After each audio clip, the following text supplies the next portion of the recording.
Shalom les Koulam, Erev Tov. On va essayer de développer la paracha de Noach. Et Bezrat Hashem, c'est une paracha riche, très très riche, avec beaucoup d'enseignements. Et on va essayer de se pencher sur de nombreux commentateurs et surtout, honnêtement, sur le Zohar Kadosh qui, après la lecture de cette paracha au sens du pshat au niveau de Rashi et même avec essayer de voir sur beaucoup de commentateurs, il y a beaucoup de difficultés de comprendre certains secrets qui sont liés à cette paracha de Noach.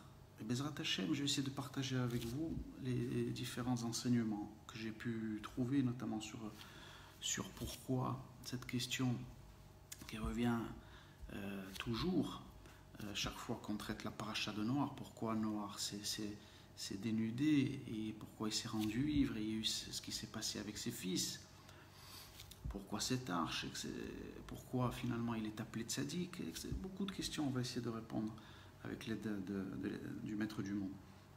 Alors en effet, Noach dans cette paracha, il est appelé Tzadik, il est nommé Tzadik vis-à-vis de Akadosh Baruch Hu.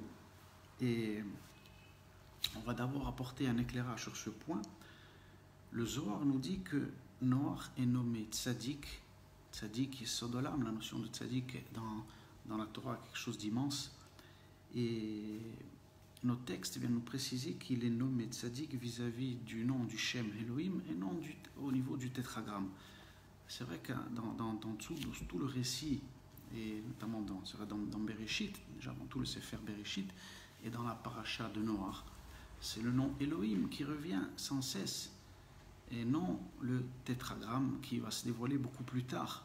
Il y aura une connaissance déjà au niveau des Avot, plus tard, après 10 générations entre Noach et Abraham, Yitzhak et Yaakov qui auront la connaissance du tétragramme, du Yud Keh Vav Keh, mais finalement qui va apparaître que dans l'histoire, on va dire, que nous connaissons avec la sortie d'Égypte, sur la conduite de Moshe Rabbeinu et la sortie du peuple d'Israël. Donc, Noach, il est nommé Tzadik, donc par rapport à ce Shem, ce nom, ce dévoilement de Dieu dans le monde qui s'appelle Elohim, qui est un nom qui fait référence à la rigueur, à l'attribut de rigueur, mais à la nature aussi. Savoir que la Gematria, la valeur numérique du mot Elohim en hébreu, a la même valeur numérique que Hateva, la nature. Donc finalement, Noach, il a cette...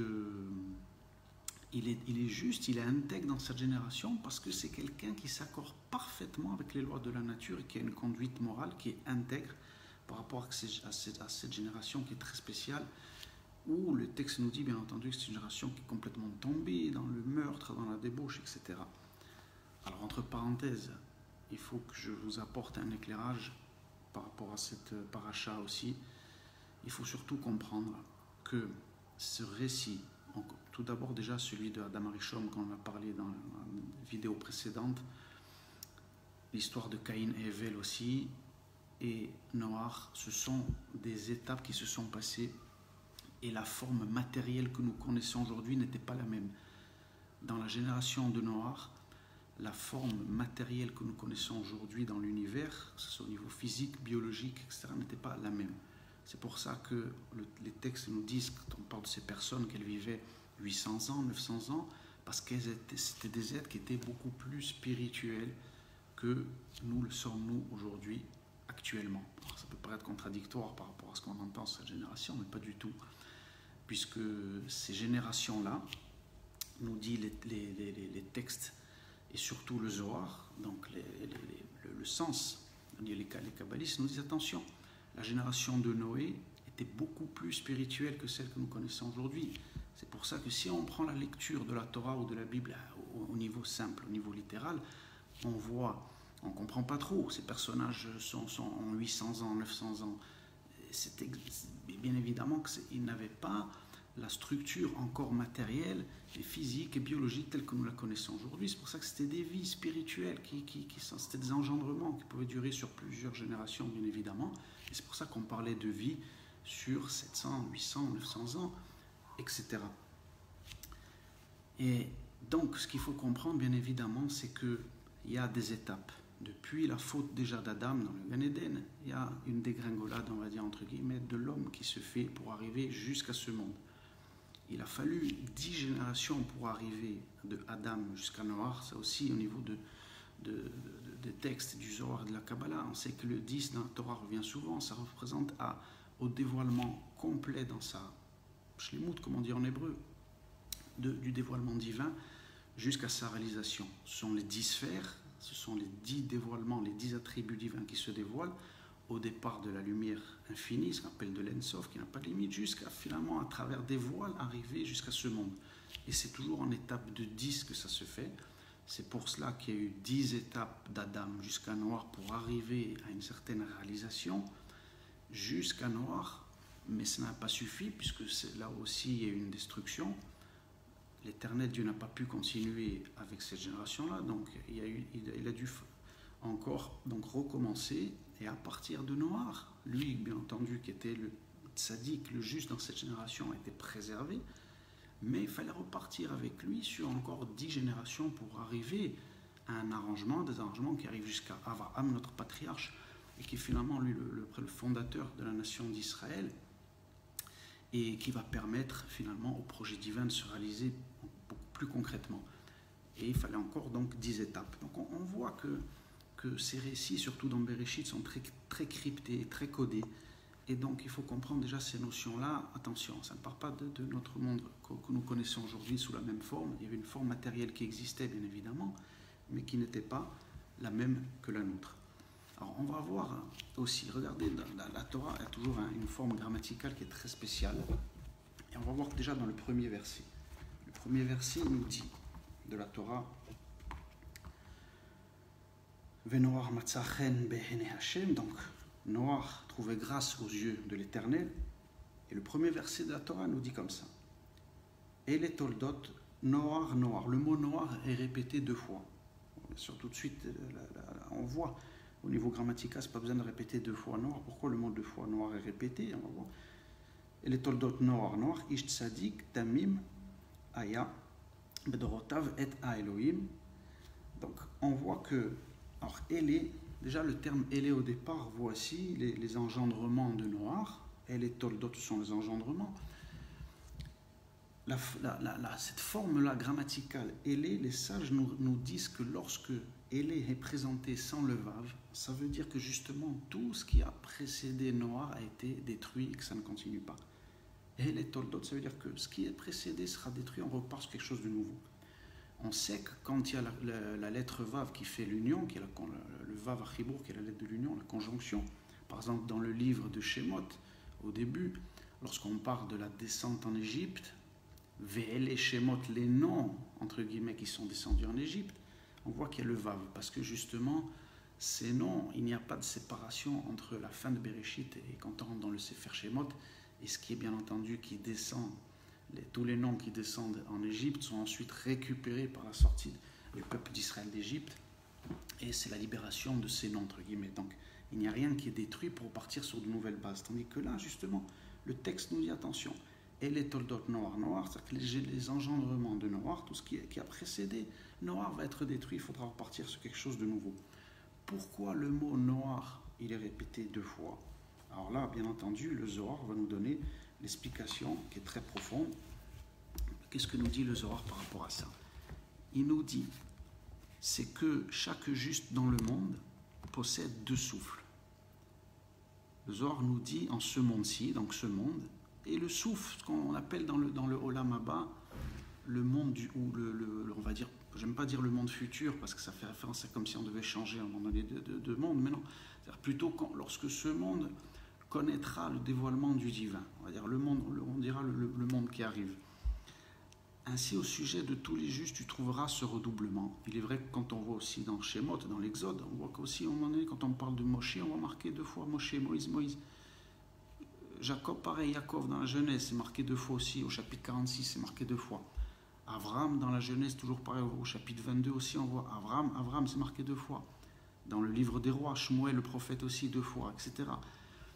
Beaucoup de passages comme ça dans la Torah, dans la Bible, on voit que les noms sont répétés 2 fois. Qu'est-ce que ça veut dire? Voilà ce que nous dit le Zohar Alors il nous dit qu'il y a une exception assez extraordinaire. Seulement le patriarche, seulement Yitzhak Avinu, Isaac, dont le nom n'est jamais répété 2 fois de suite, et cela parce que son âme appartient à ce monde-ci, et elle est sortie de lui quand il est monté sur l'autel avec Abraham pour être sacrifié. Il est monté, et pour lui, il est monté, il s'est sacrifié, Yitzhak. Il savait qu'il devait aller au bout lui aussi. Donc, qu'est-ce qui s'est passé? Qu'est-ce que nous dit la tradition? Abraham prononça ces paroles. La formule de bénédiction, béni soit celui qui ressuscite les morts, et son âme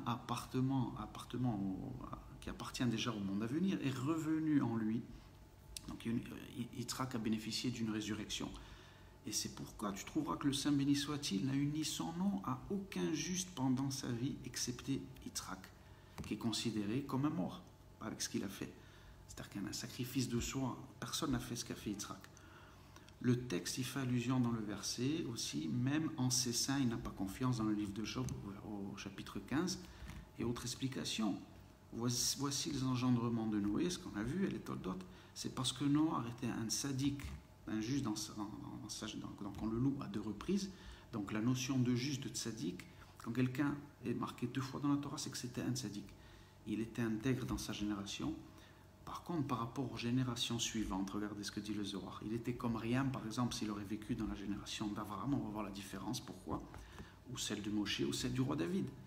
Et autre explication aussi, on peut le voir dans ce sens, voir ce qu'il a accompli dans cette génération où tous les hommes étaient coupables et pervertis, et il en aurait fait beaucoup plus aussi, peut-être s'il avait vécu dans une génération qui était beaucoup plus au-dessus de son niveau. Pourquoi déjà le Zohar dit à la fin qu'il est dans apparemment la génération d'Abraham, il aurait été rien du tout? Parce que d'une certaine manière, c'est vrai, comme on dit, Noah dans ces générations-là, il s'est préoccupé que de lui-même, de se sauver lui. Il n'a pas prié pour que le monde soit sauvé, pour qu'il y ait la miséricorde divine qui intervienne, comme l'a fait Abraham qui a tenté de sauver Sodome, qui a parlé à Dieu pour tenter d'éviter le décret, comme Moshe l'a fait pour finalement monter et plaidoyer pour le peuple d'Israël après la faute du veau d'or. Donc, l'Éternel attend de l'homme une action. Il n'attend pas qu'il soit passif et qu'il s'est dit, bon, il y a un décret qui va arriver, c'est fini. Non, ça, c'est la paracha de Noah, nous apprend quelque chose de fondamental. Dieu attend de l'homme une action toujours, qu'il fasse l'effort de tenter, par la prière, par des actions, de changer quelque chose. C'est-à-dire que la notion, comme les Arabes disent dans l'islam, de Mektoub n'existe pas, bien entendu, dans la Torah, dans le judaïsme. Il y a toujours cette notion de Teshuvah où l'homme peut faire annuler des décrets, et surtout un tzaddik, un juge peut faire annuler n'importe quel décret, même si un décret est prononcé là-haut par la force du tzaddik ou de la prière ou de ses actions, on sait qu'un décret peut être annulé, et c'est ça, de manière extraordinaire, que le Zohar vient nous révéler. Et le fait de répéter 2 fois un nom est extraordinaire, c'est-à-dire que la personne a un tzaddik dans sa justesse de la potentialité que Dieu attend de lui avant qu'il soit créé dans le monde, elle est réalisée en bas. Et Noah, finalement, bon, comme ils étaient créés, tous ces tzaddiks, ils ont fait exactement à la juste mesure ce que Dieu attendait dans ce monde. Mais des fois, ça ne suffit pas.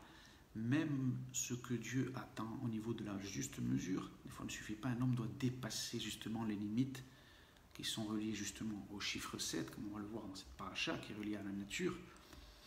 Et il faut transcender des fois les règles naturelles. Et c'est pour ça que finalement l'alliance va passer la bride par Abraham et non pas par Noah, parce que lui justement était du degré de l'ordre du 8, tout comme Yitzhak qui va naître, et donc un degré qui dépasse l'ordre naturel des choses et qui peut faire changer même la nature lorsque il y a le besoin,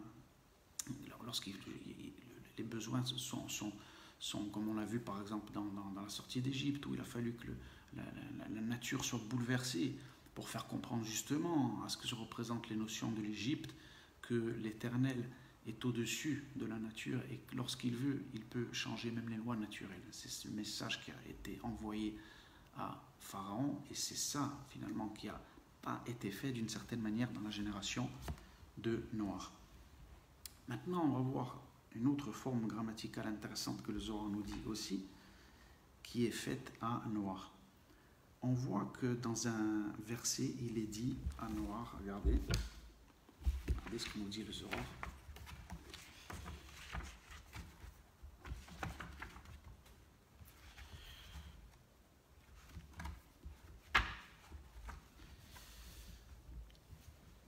Zohar nous dit qu'il est dit à Noach Otecha Raiti au lieu de Reiticha, et comprise par le Noach quand Dieu dit qu'il a vu un signe en lui dans cette génération justement, et qu'il a été un tzaddik devant lui, devant Dieu, dans ce verset. Regardez, le Zohar nous dit que c'est une allusion justement déjà à Abraham, parce que il aurait dû être dit justement Reiticha, mais il est dit Otecha Reiti, et entre parenthèses on nous dit j'ai vu un signe Ot. Le mot Ot est mis dans ce verset, Ot qui est le signe en hébreu, qui est un signe justement de la Brit Mila, de la circoncision. On sait que les Ot dans la Torah sont des signes, comme le Shabbat, la Brit Mila, tout ça sont des Ot. Et donc l'Éternel a vu déjà en Noach et la descendance qui devait sortir de lui. Il a vu donc une allusion à Abraham. Mais alors, le Zohar nous dit attention, ce n'est pas pour ça qu'il faut enlever le mérite à Noach, parce que le Zohar nous dit qu'il a vraiment vu, l'Éternel a vraiment vu le mérite de Noach dans sa génération, et il était vraiment, comme on l'a vu, un juste dans cette génération devant lui. Il ne faut pas oublier qu'après la faute de Caïn, dans la paracha précédente, dans celle de Bereshit, on sait que la bénédiction de la terre avait été retirée, et elle reviendra justement avec Abraham. Et donc, de cette manière-là, c'est pour ça qu'il faut lire en lisant ce verset que le souvenir du tzaddik, finalement, de Noach, est pour la bénédiction de Abraham. Extraordinaire. Et ce qu'il faut comprendre aussi dans cette paracha est liée énormément, bien entendu, comme on le sait, aux nations du monde. Parce que les nations du monde, dans la Bible, ont l'ordonnance de respecter les fameuses 7 lois de Noach, les 7 lois de Noé. Et qu'est-ce que sont les 7 lois de Noé? On va les rappeler, qui sont fondamentales. Et on s'imagine à quel point, aujourd'hui, même personne aujourd'hui n'a ce degré. Ce sera déjà, bien entendu, la délivrance si on vivait à ce niveau-là.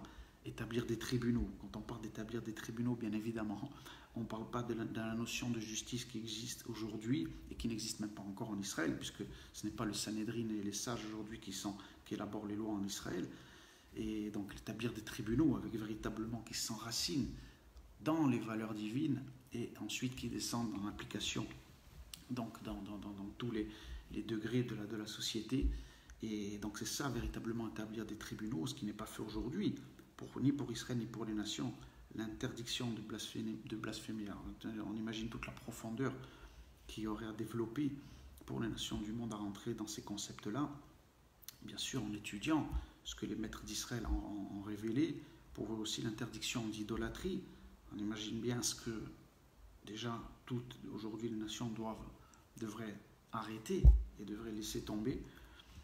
Et interdiction d'union illicite, ça sera bien entendu qu'il y aurait énormément un retour bien entendu à la structure familiale authentique qui doit être à la base bien entendu de la reconstruction des nations du monde, la famille, bien entendu un père et une mère, des enfants dans les valeurs bien entendu de la Bible, bien évidemment.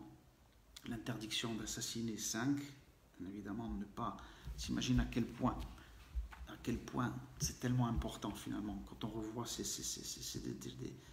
on a l'impression que c'est des choses très simples et basiques, mais qui sont tellement fondamentales pour reconstruire une société et vivre bien.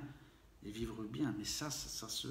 ces notions-là qui paraissent simples, bien entendu, ne peuvent être appliquées par les hommes que quand il y a une grande crainte de l'Éternel et un amour, bien entendu, uni à la crainte. L'amour de l'Éternel ne suffit pas, bien évidemment, mais il faut aussi qu'il y ait la crainte liée à cela pour ne pas avoir que l'homme rentre vous imaginez, dans son désir qui peut se dire, mais moi je vais pouvoir prendre la vie de quelqu'un d'autre. Vous imaginez déjà comme il oublie qui il est lui, qu'il n'est rien du tout, qu'il va devoir rendre des comptes lorsqu'il va partir de ce monde. Il ne saura même pas s'imaginer et remplacer finalement l'Éternel qui lui est celui qui donne la vie quand il le décide et qui la retire lorsqu'il le décide aussi. L'interdiction de voler est une profondeur aussi, comme on le sait, dans les 10 commandements, qui s'enracinent dans énormément de problèmes aujourd'hui dans la société et qui sont liés à beaucoup de choses. Le vol est lié aussi, ce serait tout un cours sur ça, à la débauche, à d'autres déviations. et aussi le respect, bien entendu, de la création, de la nature, et le fait de cette 7e loi, qui est l'interdiction de manger la chair arrachée d'un animal vivant. On a toutes les réformes qu'il faudrait faire. Donc on sait ce qui se passe dans les abattoirs, et on sait tous les secrets qui sont révélés dans le fait de manger la chair, ce que ça représente dans la Bible, tout le respect. On est ce qu'on mange, et bien entendu, ça s'enracine dans la Bible. Quand on dit ça, on est véritablement ce qu'on mange, parce qu'on ne peut pas s'imaginer que l'âme dans le corps d'un homme, ce qui rentre dans la bouche de l'homme est très important. Comme il est important, comme il est dit dans la Torah, bien entendu, ce qui en sort, comme il est dit dans les livres de Réponse, c'est important ce qui sort de la bouche, mais ce qui rentre aussi, bien entendu, par la nourriture, qui sont les forces vitales, et donc qui vont permettre à l'âme de, bien entendu, se développer à travers le corps. Donc, on voit à quel point c'est important pour les nations du monde aussi de comprendre à travers cette paracha de Noach leur mission, leur fonction, à travers le peuple d'Israël, et de revenir à ses valeurs fondamentales. Et bien évidemment, le symbole de l'arc-en-ciel. Alors là, c'est sûr que c'est une révélation extraordinaire. Quand on voit, il faut savoir que le symbole de l'arc-en-ciel dans la Torah, surtout dans Bereshit, dans le livre de Bereshit, dans la paracha de Noach, l'arc-en-ciel est apparu au moment donné du déluge. Il faut savoir que c'est un signe qui est très négatif. Il faut savoir que même aujourd'hui, il est dit que lorsqu'on voit un arc-en-ciel complet, on doit reciter une bénédiction en souvenir de ce qui s'est passé. Mais qu'est-ce que ça veut dire? Nos sages nous révèlent que lorsqu'un arc-en-ciel apparaît dans le monde, ça veut dire que Dieu finalement aurait dû détruire ce monde comme il a fait dans la génération du déluge, mais il ne le fait pas par miséricorde comme il s'est engagé à le faire dans la génération de Noé. Il a dit je promets que je ne détruirai plus le monde, donc il a tenu sa promesse, mais il faut savoir que ça veut dire qu'il aurait détruit le monde dans ces cas-là. On voit aujourd'hui qui sont les représentants de certaines déviations aujourd'hui dans le monde horrible, et qui sont représentés par ces drapeaux-là en forme d'arc-en-ciel. Mais si ça, ils ne doivent même pas être au courant qu'ils sont finalement le porte-drapeau de qu'est-ce qu'on dit de la génération de Noach. C'était la débauche, c'était les crimes, c'était tout. Mais lorsqu'on voit aujourd'hui qu'il y a certains qui font des parades dans la rue, qui se débauchent, qui prônent le mariage homosexuel avec ces drapeaux-là. Ces drapeaux-là, finalement, ils ont signé sans le savoir, ils ne sont même pas au courant de ce que je dis, que finalement, ils sont les descendants spirituels de toutes ces générations qui a été détruite. Donc, à travers ce message, on doit comprendre que lorsqu'on voit ça, finalement, par rapport à ce que certains font aujourd'hui, des horreurs qu'ils font, et qui veulent imposer tout cela à nos enfants, Dieu devrait détruire le monde pour ce qu'ils sont en train de faire, mais il ne le fait pas par miséricorde.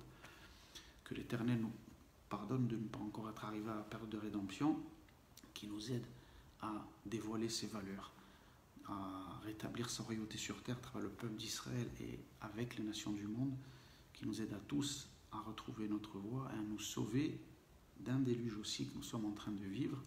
Amen, ve Amen.